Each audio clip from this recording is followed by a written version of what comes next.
Greetings and welcome to Algonquin Defining Moments. This is your host, Gay Clemson, author and Algonquin Park storyteller.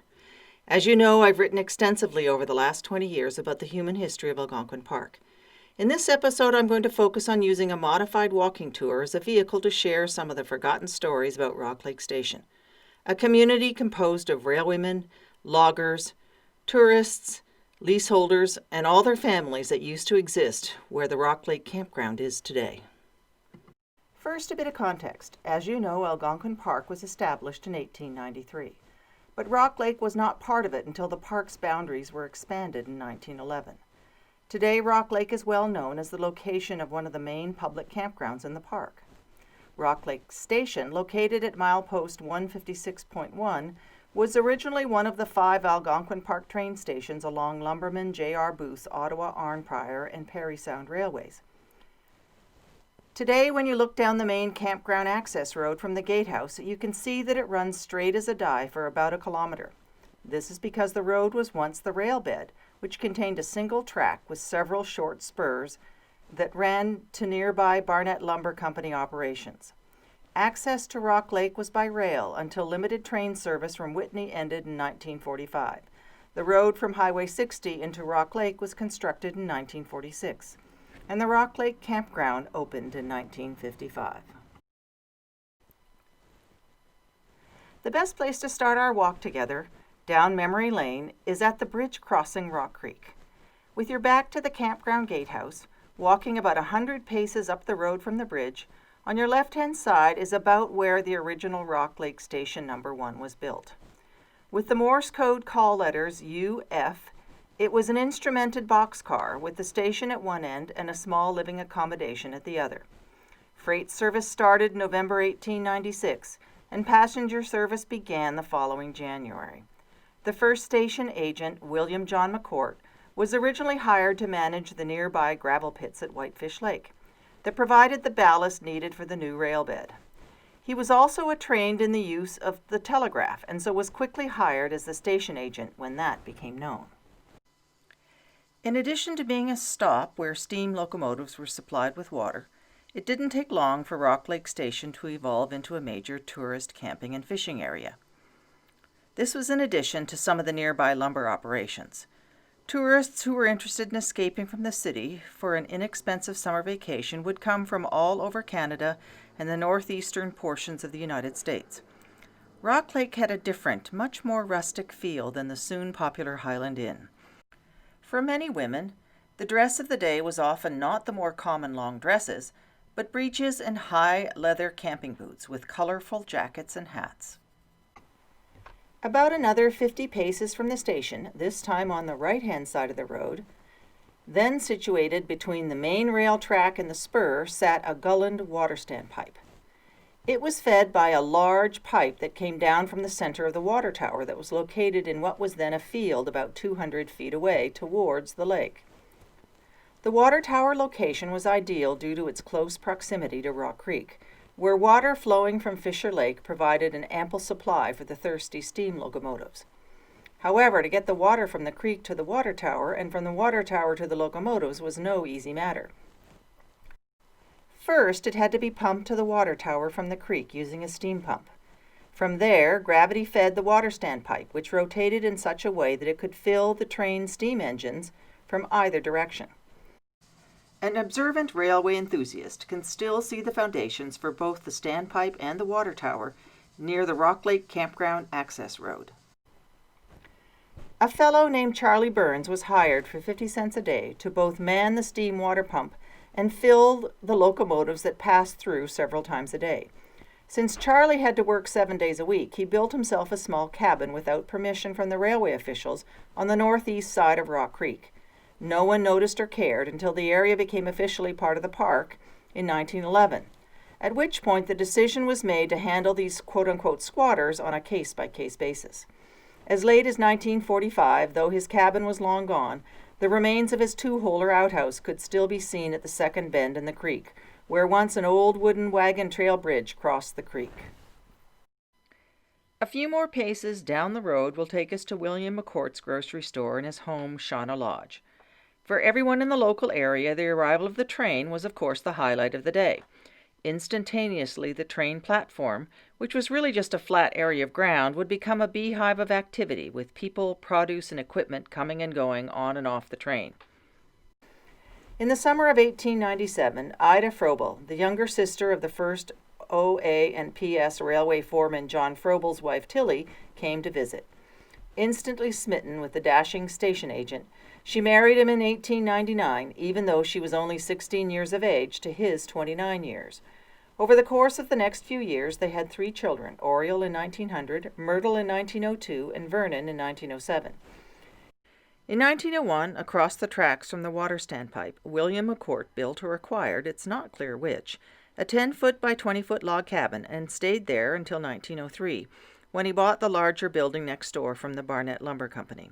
Christening it Shawna Lodge, meaning happy times in the Algonquin language, at least according to family lore, it became the homestead for his growing family and other relatives as time went on.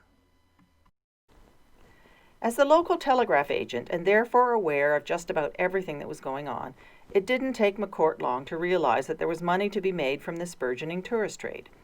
So after the family moved into Shawna Lodge, he turned the original log homestead into a grocery and outfitting store to cater to the new campers and fishermen. As the local park ranger was to report just before McCourt opened his store, "I have heard many complaints in regard to the difficulties of obtaining fresh milk and the necessities of life. In fact, some of the tourists are threatening to abandon Rock Lake altogether. A store in a small way would be a great accommodation, and it would assist materially in making Rock Lake a more flourishing resort." The McCourt store was one of the first outfitters of the day, renting canoes, paddles, life jackets, and camping supplies to visiting campers. The groceries were several notches above other places, and handmade ice cream was a visitor favorite. Naturally, bait and tackle were available. One year, a barrel of apples from the Niagara district arrived by express baggage. In it was a note from a picker who must have had a special liking for Rock Lake, who advised them that the barrel had been picked so that each apple was exactly the same size, and that he had spent an entire Sunday picking the special barrel for the Rock Lake community.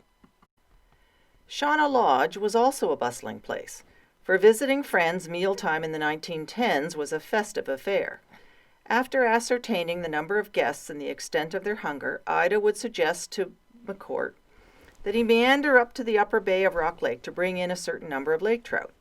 Usually within a half an hour, he'd be back with the precise number requested. In 1915, the railway deeded most of the land around Rock Lake Station back to the Crown. Eventually, in 1921, McCourt was issued a 21-year renewable lease for a 1-acre parcel. In 1947, McCourt died, and the lease passed first to his wife Ida, and later to his children, Oriole, Vernon, and Myrtle.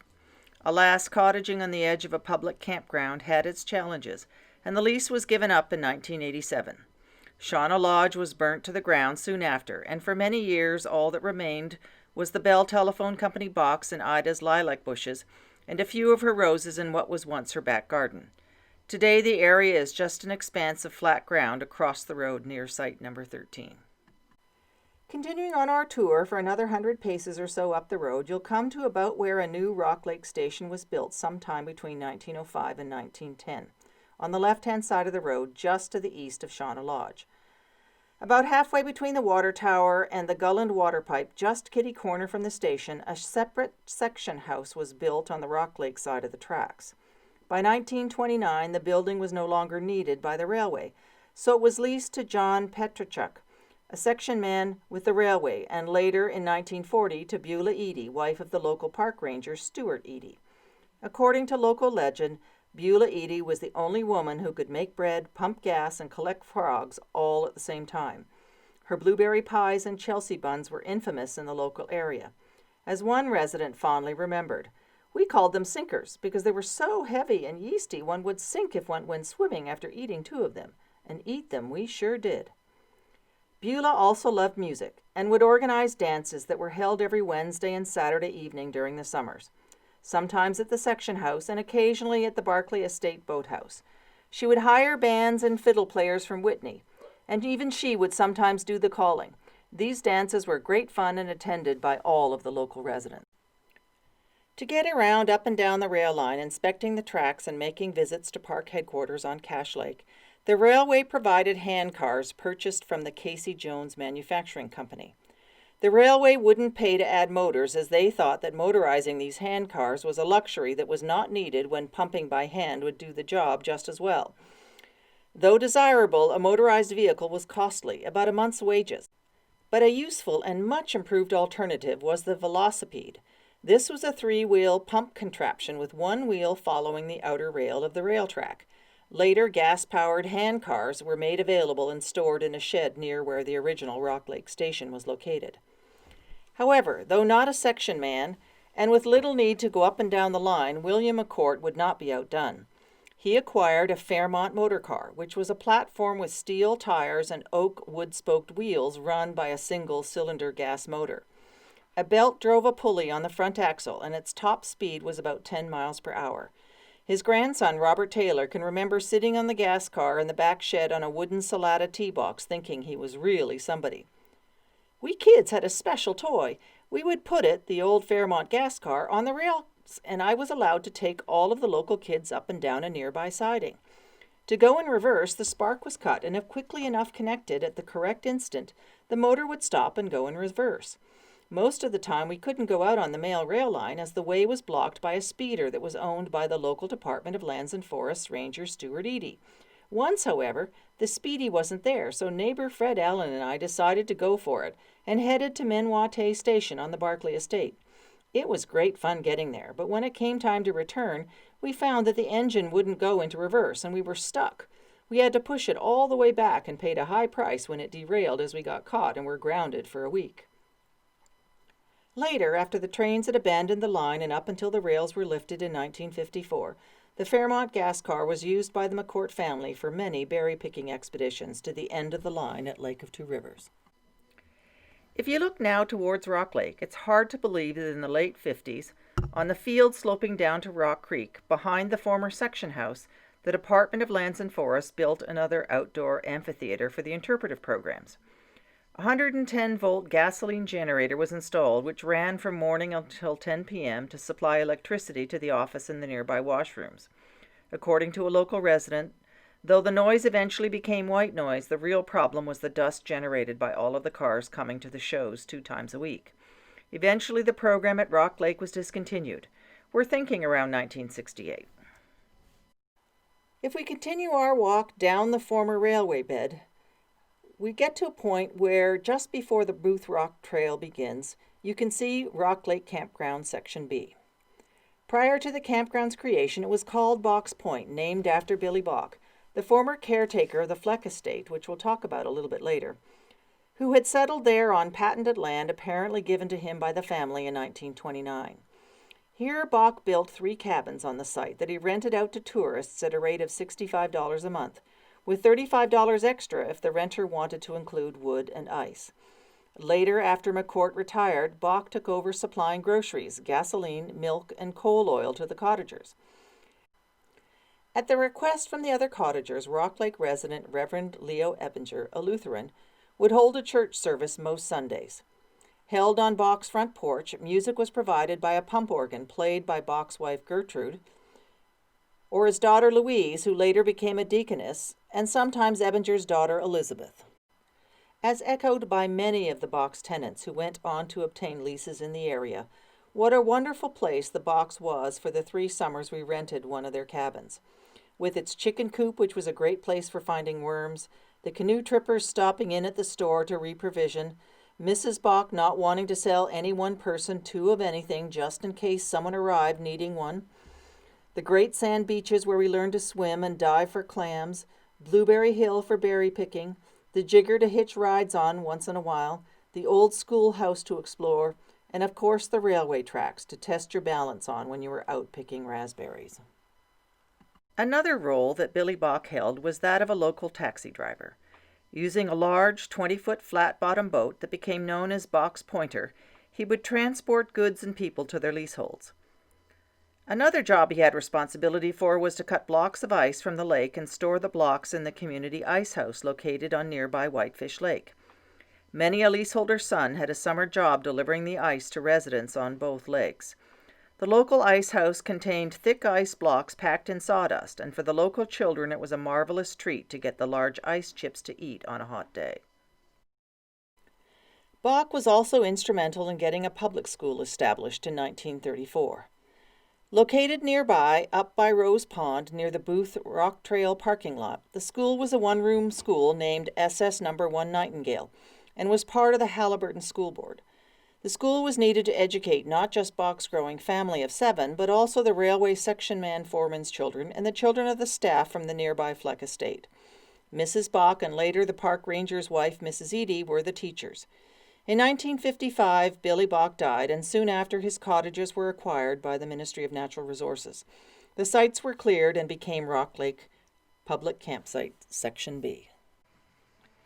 If you continue along the Booth Rock Trail, taking the route along the water's edge, about halfway up the trail on the point you'll come to what are now the remains of the Fleck-Barkley Estate. In the early years of the 20th century, Andrew Fleck, the Secretary-Treasurer of J.R. Booth's operations, had obtained patent and timber rights for 7,000 acres of land around the east side of Rock Lake. In 1909, just before the Nightingale and Lawrence Townships became part of Algonquin Park, it is believed that Fleck surrendered most of this vast acreage for ownership of 700 acres on the eastern shore of Rock Lake, plus the 2 islands. J.R. Booth's daughter, Helen Gertrude Booth, married her father's second-in-command, Andrew Walker Fleck. Together they commissioned the building of Menwate Lodge, meaning place of sunshine, on this point. The original house was featured in Canadian Architect and Builder magazine in 1900. In addition to the house, there was a stable with an attached blacksmith shop. By the water on the north side was a single-slip launching spot with a tall flagpole. A small train station was built and replaced in 1920 with a large building on the curve just past the private siding. This became the caretaker's residence. Billy Bach resided there until 1935 and George Peterson until the mid-1950s. The Flecks would arrive with the attending staff in their private rail car number 99, called Opiongo, that would be parked at the Booth's private rail siding located on the hillside of the tracks. Until her death, when she arrived at Menwate, Mrs. Fleck would descend from the rail car and climb aboard a stone boat sled, on which was nailed a wicker chair. Billy Bach would stow the luggage, take up the reins for the horse named Nellie, and transport her through the woods to the house about half a mile away. Bach had been a carpenter by trade, hired by Booth to help build the house, and had stayed on with his wife Gertrude, the daughter of the park superintendent, George Bartlett. Sitting on a mass of bedrock, the house had an enormous balcony surrounding the house on 3 sides, with a huge iron fire escape that hung from the second floor. The house had acetylene gas lights throughout, the early 20th century newest invention, that were turned on by a twist of a tap that hissed before the matches lit. The Flecks always had a great entourage of guests, staff, and relatives. If it was wild strawberry or blueberry time, the train would stop at nearby favorite picnicking spots on the way. Everyone would get out and pick away until the brakeman would announce that it was time to reboard the train. When in residence, a daily ritual was for Billy Bach to take Mrs. Fleck on a fishing expedition in her rowboat. As her granddaughter Joan Barclay Drummond fondly remembered, every afternoon, weather permitting, would find Granny Fleck sitting in the stern of the Happy Hour, her lovely double-ended rowboat, on a wicker chair with the legs sawed off. Billy would row her around the lake, cigar in mouth. 3 puffs and 1 spit were his routine with that cigar. The spit, because naturally Mrs. Fleck wouldn't catch anything until Billy had spat on her bait or tackle. There they discussed all sorts of worldly matters, while Granny, in her Dr. Locke boots, Queen Mary dress, choker, hat, and gloves, had her line baited and fish dehooked by Billy. In 1935, Helen Gertrude Booth Fleck sold the original Fleck Estate to her daughter Jean, who had in 1919 married a lawyer and later Quebec judge, Gregor Barclay. Rather than demolish the original residence, the two decided to extend the old building by adding 2 wings and a second story. The front glassed-in pavilion and the porches were removed and replaced with a new extended front and screened-in porches on either side of the ground level. The rear of the house is enlarged as well, including the addition of a huge walk-in ice house with double walls, one side to be used for meats and fish and the other for fruits and vegetables. The judge was also an avid gardener. He would send up every June all sorts of flowers, such as geraniums and salvias and seeds. Flower beds that contained daylilies and lilac bushes were added front and back, and a huge lawn was added in 2 levels that extended from the lake to the large patio in front of the house. All of these invasive species would, of course, not be tolerated today. A new boathouse was erected for the east side of the property with 3 slips and a large room upstairs with a balcony overlooking the southeast of the lake. The boathouse doors rolled up and down with ropes. The upstairs area of the boathouse had a huge fireplace at one end and a dance floor above the 3-foot-wide boat slips. There was a ping-pong table, a hockey game table, and an old speaker wind-up gramophone. Sometimes the space was used as both a local dance hall and meeting place for the local Rock Lake residents. During World War II, a Red Cross group of Rock Lake women, led by Mrs. Barkley and the local park ranger's wife, Mrs. Eady, met twice a week for 5 weeks, sewing and knitting bandages and other needed articles for the war effort. The Barkleys also built a paved double tennis court on the highest point of land on the Barkley Estate, surrounded by huge pine trees. It was located on the walking path from the estate main building to the 2 stone gate pillars at the road entrance by the railway bed. According to George Pearson, the chip stones for the tennis courts were hauled in by train and then rolled into a flat surface with one of those rollers filled with water. "We rolled and rolled and rolled and rolled," he said, and then put tar on it. In 1955, park policy changed with a desire to return it to a more natural state, including intent to buy back any existing private patented land. Not surprisingly, the first target was the Fleck-Barkley Estate. Rumors circulated that perhaps it would become a luxury resort, or a senior retirement residence, or leased to a nonprofit organization for health or recreational purposes. None of these options would turn out to be viable, and in 1955 all the land and buildings became the property of the Crown and were burned, leaving only some of the foundations that can still be discerned today in some spots. In 1933, the main trestle at Cache Lake was condemned, which meant that twice-a-week train service from the west only went as far as Cache Lake, and from the east it stopped at Lake of Two Rivers. Getting to Rock Lake area became a challenge. In 1936, Highway 60 through the park was completed, but this didn't help as there was no access road to Rock Lake. Some would drive to Whitney, leave their cars in storage there, and connect with a train for Rock Lake that left Whitney at 1 o'clock on Mondays or 8 a.m. on Wednesdays. For a while, there was also a shuttle service run by Russell White, which ran on the tracks from Whitney to Canoe Lake Station. But it was discontinued in May of 1936. A road into Rock Lake wasn't completed until 1946. The remaining train tracks were removed in 1955.